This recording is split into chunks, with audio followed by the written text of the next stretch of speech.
बच्चों, आपका स्वागत है कक्षा 12 के केमिस्ट्री में। आज से हम लोग कक्षा 12 केमिस्ट्री पढ़ना शुरू करेंगे और उसमें पहला चैप्टर है हम लोग का ठोस अवस्था। ठीक है, कक्षा 12 केमिस्ट्री का बिल्कुल पहला चैप्टर ठोस अवस्था है, जिसको आज से हम लोग पढ़ना शुरू करेंगे। तो आप लोग कक्षा 6, 7, 8, 9, 10, 11 इतनी पढ़ाई पढ़ के आप लोग कक्षा 12 में आए हैं। जब इतनी पढ़ाई पढ़ के आए हैं तो आपको पदार्थ की 3 अवस्थाओं के बारे में पता होगा कि पदार्थ की 3 अवस्थाएं होती हैं, ठोस अवस्था, द्रव अवस्था और गैस अवस्था। एक सबसे अच्छी बात बताएं कि सबसे सिंपल, सबसे इजी जो अवस्था होती है वो गैस अवस्था होती है। इसीलिए उसको कक्षा 11 में पहले हम लोग पढ़ चुके हैं, क्योंकि गैस अवस्था सबसे सिंपल होती है। ठीक है, ठोस अवस्था और द्रव अवस्था को हम लोग जस्ट इसके अगले चैप्टर पढ़ेंगे। ठोस अवस्था को अभी पढ़ रहे हैं और द्रव अवस्था को इसको अगले चैप्टर पढ़ेंगे, जिसमें हम लोग विलयन को पढ़ेंगे। ठीक है, विलयन को हम लोग अगले चैप्टर पढ़ेंगे, ठोस अवस्था को इस चैप्टर पढ़ेंगे। तो पदार्थ की 3 अवस्थाएं होती हैं, ठोस अवस्था, द्रव अवस्था और गैस अवस्था। इस चैप्टर में हम लोग पढ़ेंगे कि ठोस अवस्था क्या होती है, ठोस अवस्था कितने प्रकार की होती है, और ठोस अवस्था में यानी पदार्थ जो ठोस के रूप में मौजूद हैं उनमें जो अणु होते हैं, जो परमाणु उपस्थित होते हैं, वो कैसे उपस्थित होते हैं, उनमें कौन कौन से बल होते हैं, उनके बीच की, परमाणु के बीच की दूरी कितनी होती है, और उनमें कुछ दोष होते हैं, उन दोषों को भी पढ़ना है जो कि एग्जाम में पूछे जाते हैं। शॉर्टकी दोष, लैंगक्लिन दोष, ये सब एग्जाम में पूछे जाते हैं। ठीक है, तो दोषों को भी पढ़ना हम लोग को। तो चलिए हम लोग चैप्टर की शुरुआत करते हैं ठोस अवस्था को। तो सबसे पहले ठोस किसे कहते हैं? तो कक्षा 6, 7, 8 में आप लोग जो परिभाषा पढ़े हैं कि ठोस वे पदार्थ होते हैं जिनका आयतन और आकार दोनों निश्चित होता है। ठीक है, कक्षा 6, 7, 8 में आप लोग यही पढ़े हैं कि ठोस वे पदार्थ होते हैं जिनका आयतन व आकार दोनों निश्चित होता है। द्रव वे पदार्थ होते हैं जिनका आकार निश्चित नहीं होता है किंतु आयतन निश्चित होता है। और गैस वे पदार्थ होते हैं जिनका आयतन व आकार दोनों अनिश्चित होता है। ठीक है, फिलहाल हम लोग ठोस के बारे में थोड़ा सा और पढ़ेंगे, और ज्यादा पढ़ेंगे कि ठोस किसे कहते हैं।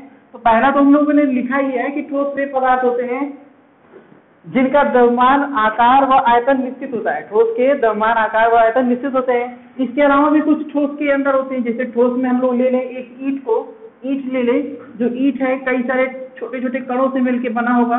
तो इसमें हम लोग देखते क्या है कि अगर ये ठोस है तो ये जो छोटे छोटे कण हैं या जो परमाणु है, इनके बीच की दूरियां क्या होती हैं? लघु होती है, कम होती है। ये दूसरे पॉइंट पे लिखा गया है कि ठोस के जो कण होते हैं या जो परमाणु होते हैं उनके बीच की दूरियां थोड़ी सी कम होती है, बहुत ज्यादा कम होती है, लघु होती है।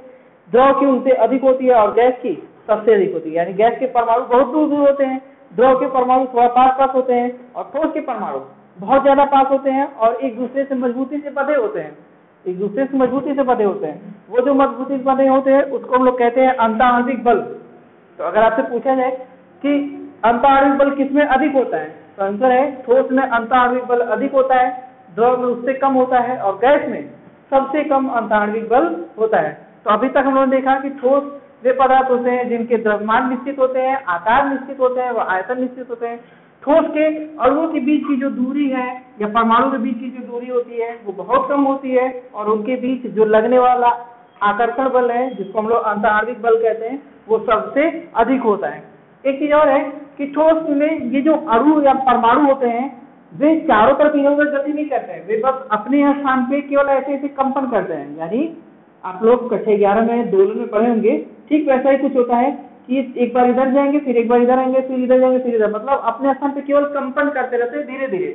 और ये जो कंपन करना होता है ये टेम्परेचर के साथ बढ़ता रहता है। यानी अगर ताप बढ़ा देंगे तो इनका कंपन बढ़ने लगता है और तेजी से कंपन करने लगते हैं। जब और ताप बढ़ाएंगे तो ये और तेजी से कंपन कर लेंगे। जब इतना तेजी से कंपन कर लेंगे कि एक दूसरे पे लगने वाला जो अंतःआण्विक बल है वो समाप्त हो जाएगा, तो ये कन्वर्ट मतलब कम हो जाएगा, तो ये तुरंत कन्वर्ट हो जाते हैं द्रव में परिवर्तित हो जाते हैं। फिर थोड़ी सी और एनर्जी देंगे तो वो द्रव के पृष्ठ को छोड़ के चले जाएंगे तो वो गैस में बदल जाएंगे। यानी ये जो कंपन है वो पूरी तरह से निर्भर करता है इनकी ऊर्जा पर या इनके ताप पर। तो सबसे कम एनर्जी किसके पास होती है? ठोस के पास होती है। उससे ज्यादा एनर्जी किसके पास होती है? द्रव के पास होती है। और सबसे ज्यादा एनर्जी गैस के पास होती है। ठीक है, ठोस असंपिड्ड होते हैं और कठोर होते हैं। असंपिड्ड का मतलब कि ठोस को अगर हम दबाएंगे तो वे दबते नहीं है, जैसे ईंट को अगर आप दबाएं तो वे दबेंगे नहीं, ठीक है। और कठोर होते हैं, उसमें अगर आप अपनी उंगली को दबाने की कोशिश करेंगे तो आपकी उंगली टेढ़ी हो जाएगी, लेकिन ईंट नहीं दबेगा। इसके अलावा भी कुछ ठोस होते हैं, जैसे यहाँ पे मेरा डस्टर है, ये भी एक ठोस है, लेकिन ये संपीड्य भी है, देखिए ये दब भी रहा है और इसमें हमारी उंगली चली भी जा रही है, ये भी एक ठोस है। तो ठोस साधारण रूप से ठोस वे पदार्थ होते हैं जो असंपीड्य होते हैं और कठोर होते हैं, लेकिन ये जरूरी नहीं है कि हर असंपीड्य और कठोर चीज ही ठोस हो, ठीक है। लेकिन ये डस्टर ये भी ठोस है, लेकिन ये संपीड्य भी है, इसको कंप्रेस भी किया जा सकता है, और साथ ही साथ ये कठोर नहीं है, इसमें अपनी उंगली चली भी जा रही है, ठीक है। तो अभी हम लोग पढ़ेंगे ठोस कितने प्रकार के होते हैं। तो ठोस को उनकी व्यवस्था के आधार पर, यानी व्यवस्था कौन सी व्यवस्था, तो उनके अणुओं की व्यवस्था, जो उनके परमाणु उपस्थित हैं उनकी व्यवस्था के आधार पर ठोस को दो भागों में विभाजित किया जाता है। इसको आप लोग नोट कर लेंगे। ठोस को दो भागों में विभाजित किया जाता है। नंबर 1 होता है क्रिस्टलीय ठोस, नंबर 1 होता है क्रिस्टलीय ठोस, और नंबर 2 होता है अक्रिस्टलीय ठोस। दो प्रकार के ठोस होते हैं, क्रिस्टलीय ठोस और अक्रिस्टलीय ठोस, ठीक है।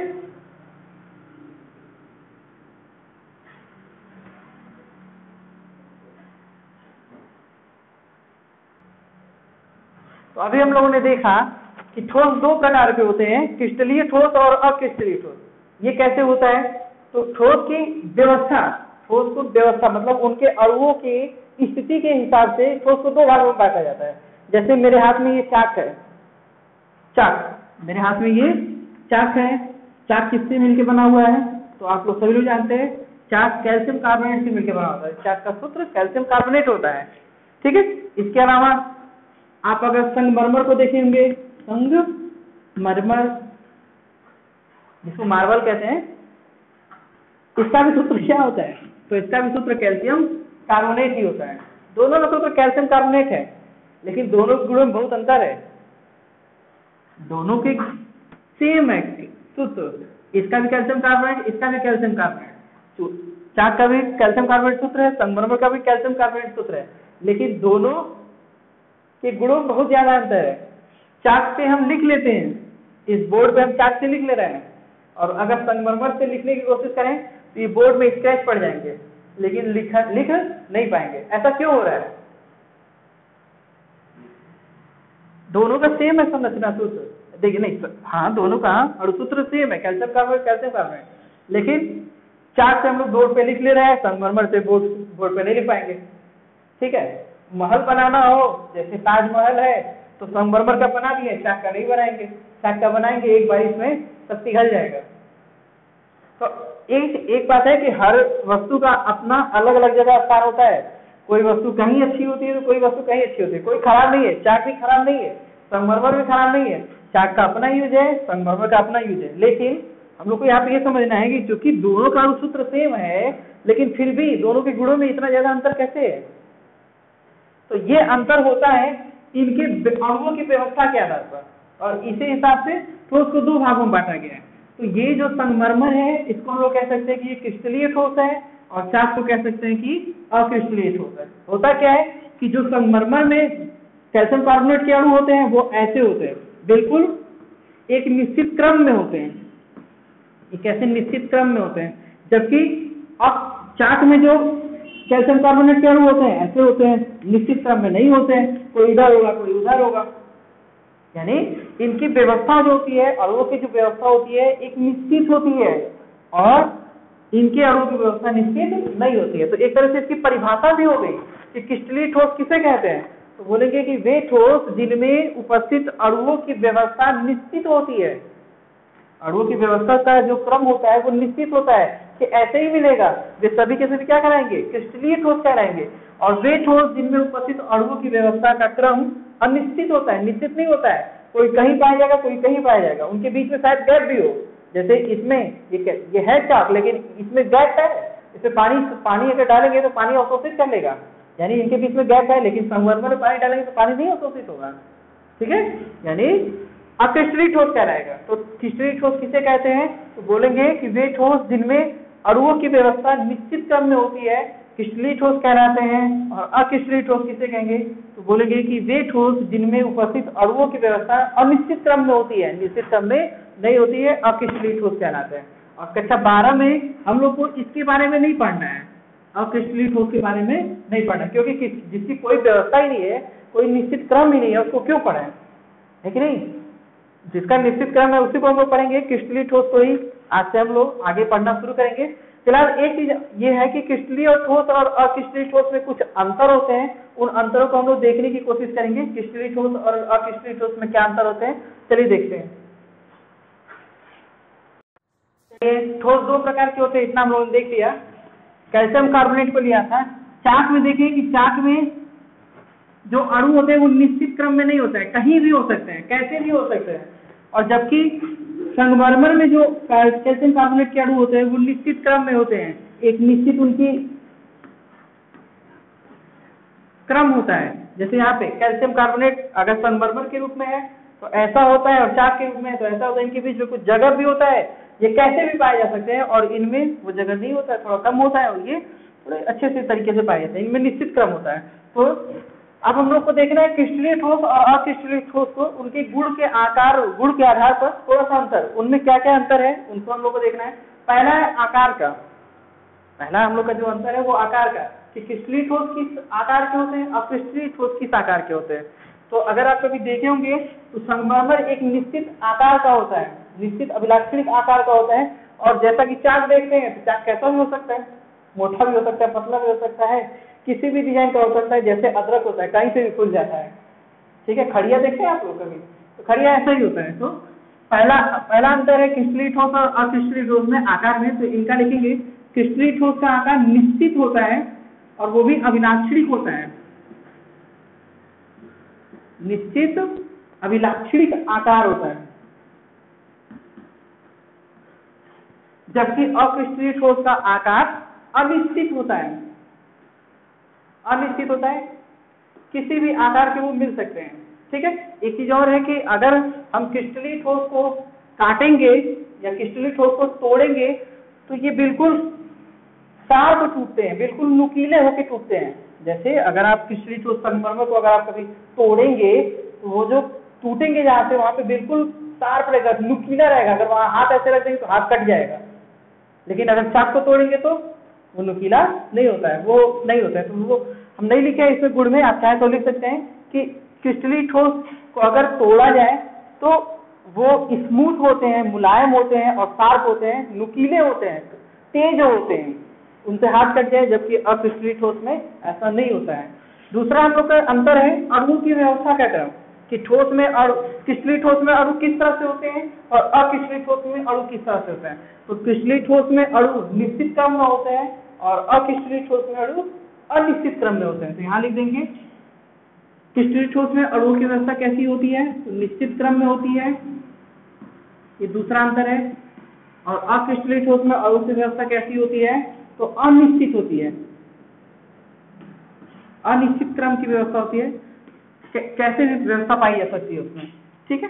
तीसरा अंतर हम लोग का है दैशिकता का, तीसरा अंतर है दैशिकता का। दैशिकता क्या होता है, दैशिकता होता है कि दिशा के आधार पर क्रिस्टलीय ठोस या क्रिस्टलीय ठोस को पहचाने कि दिशा के आधार पर क्या उनमें गुणों में परिवर्तन हो रहा है। जैसे एक गुण हम लोग ले लेते हैं अपवर्तनांक का।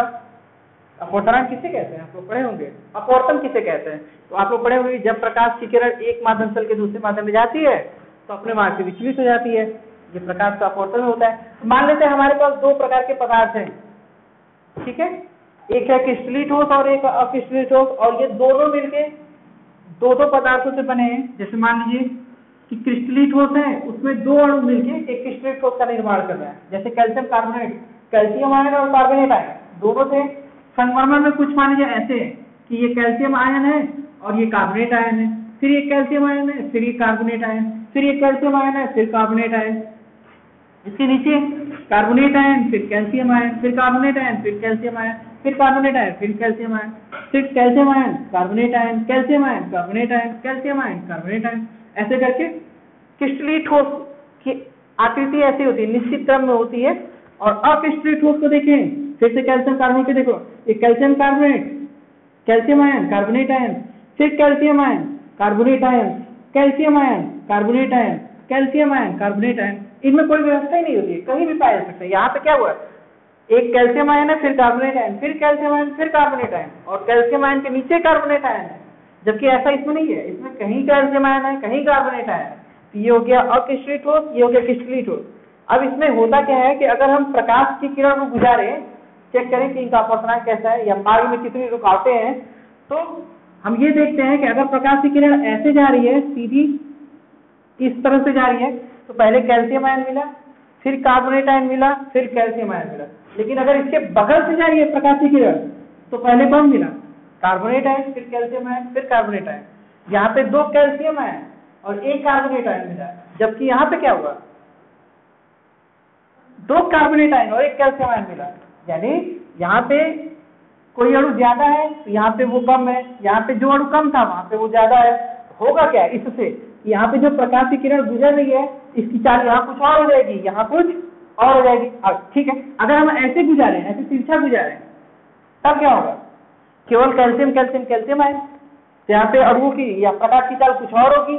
अगर हम इसको ऐसे गुजारे, यहाँ से ऐसे, तो केवल कार्बोनेट आयन, यहाँ पे प्रकाश की चाल कुछ और होगी।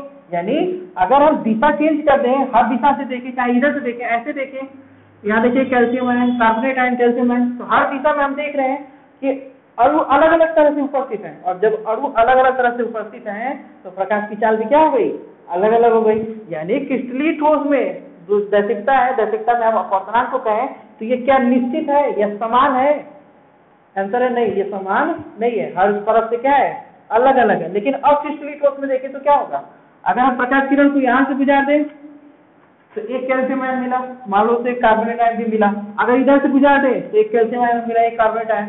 इसमें कहीं भी व्यवस्था क्रम निश्चित ही नहीं है।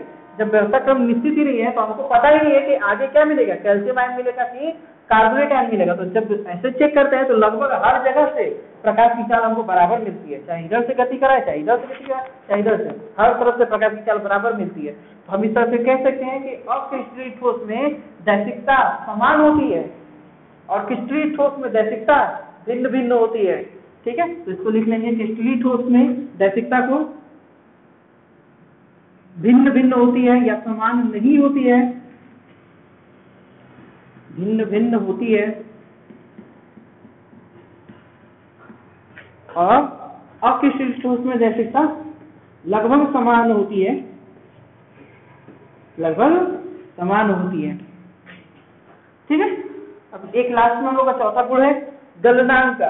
गलनांक को देखें तो क्रिस्टलीय ठोस जो होते हैं वो एक निश्चित ताप के रेंज में पिघलते हैं।